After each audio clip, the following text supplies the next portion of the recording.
What changed your mind in terms of running for speaker? Because policy-wise, agenda-wise, the agenda is what I spoke about. Opening up the process, allowing members to be more engaged, having amendments come to the floor, single subject bills, doing appropriations bills. So the two folks who have thrown their hat in the ring so far for Speaker are Steve Scalise, a congressman from Louisiana, and Jim Jordan, a congressman from Ohio. Steve Scalise has been around for a while.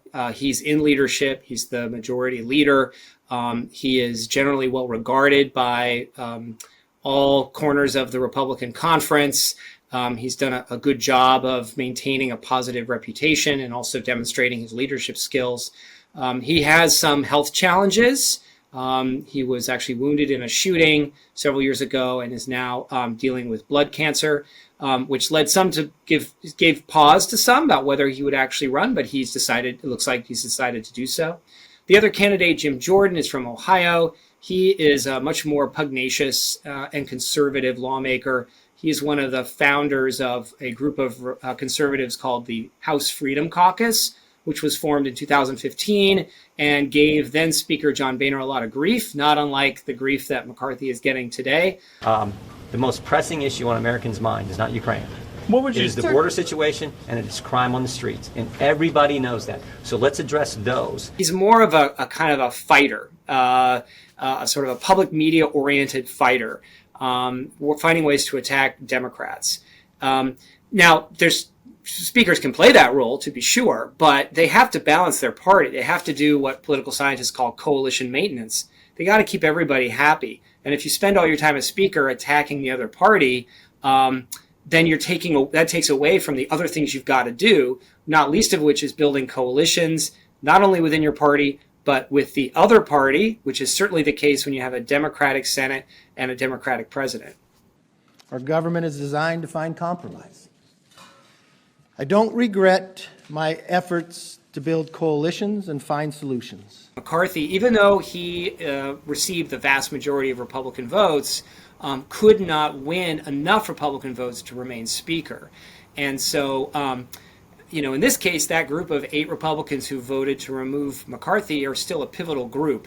So they need to see the next Speaker as someone who is different than McCarthy. And I think that actually either Jordan or Scalise fit that bill. I think McCarthy had some baggage going into the speakership. It did take 15 rounds of balloting to elect him in the first place, so there was already a lot of skepticism. That could obviously still happen with the next speaker, but I don't see the kind of concerns or qualms that people had about McCarthy applying to either Jordan or Scalise. Now, I don't want to say that they're perfect candidates. Undoubtedly, there's some doubts about each of them. I think there's probably more doubts about Jordan. But the point being that whoever the party picks, they're likely to have a kind of honeymoon period. Yay. Captor. Yay. So fundraising is a very important job of speakers in terms of their role as a party leader. Scalise, I think, has a better track record in raising money, which again fits his general leadership style. He's more inclusive. He's able to talk to the Chamber of Commerce wing of the party, the business wing, as well as the ideological wing. And I think he's done very well at that. Jordan also raises money, but I'm not sure that he has raised as much or would be as successful at raising money. I hate to say that's the only thing that matters, but I have heard that a lot of Republicans are unhappy that, in effect, Matt Gaetz and 7 of his friends fired their best fundraiser. And so, like it or not, that is an important duty of a speaker. Mr. Speaker, my friend from Oklahoma says that my colleagues and I who don't support Kevin McCarthy would plunge the House and the country into chaos. Chaos is Speaker McCarthy. But keep in mind that Gaetz and his colleagues are getting roundly criticized by Republicans. Gaetz faces the possibility of being kicked out of the party. All 8 may possibly be kicked off committees. So there are consequences for acting this way, which might also deter them from being causing problems for the next speaker.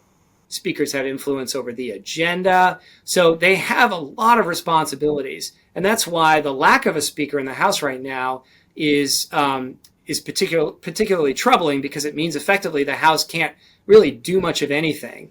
And if it can't do much of anything, then the legislative branch can't do much of anything. And then, then we're sort of in a state of paralysis. The chair declares the House in recess, subject to the call of the chair.